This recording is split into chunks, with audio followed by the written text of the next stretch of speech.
34 years ago, Mario Cuomo at the Democratic National Convention responded to Ronald Reagan's Shining City on a Hill speech, pointing out that while some Americans were living the American dream, there were hundreds of millions of other Americans who live in a different part of town, where people can't pay their mortgages, where students can't afford a decent education, and where middle-class families can't prepare for their future. Governor Cuomo recognized that Ronald Reagan saw the world only from the perspective of those who had installed him in power, the super wealthy. Well, today, in New York City, we face the same problem. We have a city government led by a man and led by people who only see the world through those who installed them in power, and that is the real estate industry in the city of New York.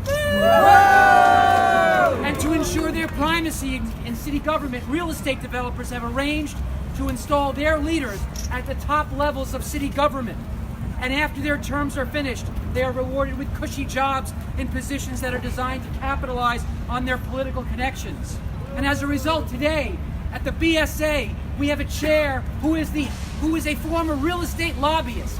Today, the vice chair of the BSA is now working for the most powerful real estate lobbyist in the city, Capolino and Associates. Today, the former chair of the vaunted Landmarks Preservation Commission is working for Kramer Levin, the real estate law firm. This cannot continue. 98% of all real estate applications by developers before the BSA are approved. That cannot continue, and the list is endless.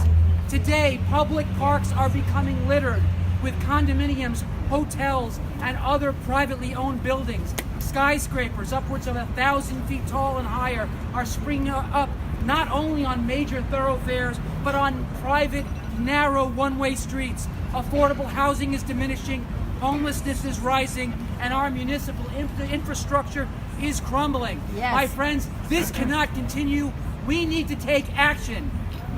In the words of the great Robert F. Kennedy, it's not enough to understand or see clearly. The future will be shaped by the arena of human activity, by those like all of you who are willing to throw their minds and their bodies to the task.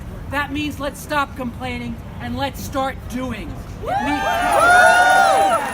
can be done. Last month, with the help of courageous community defenders like Manhattan Borough President Gail Brewer, City Council member Carlina Rivera, and State Senator Brad Hoylman, we defeated a project that would have destroyed the Merchants House Museum. The developer lost. And today we have fights. We have fights on the Upper East Side. Today, Gamma Realty is trying to put up an 800-foot tower on a 30-foot narrow side street. We're going to fight that, and we are going to win that.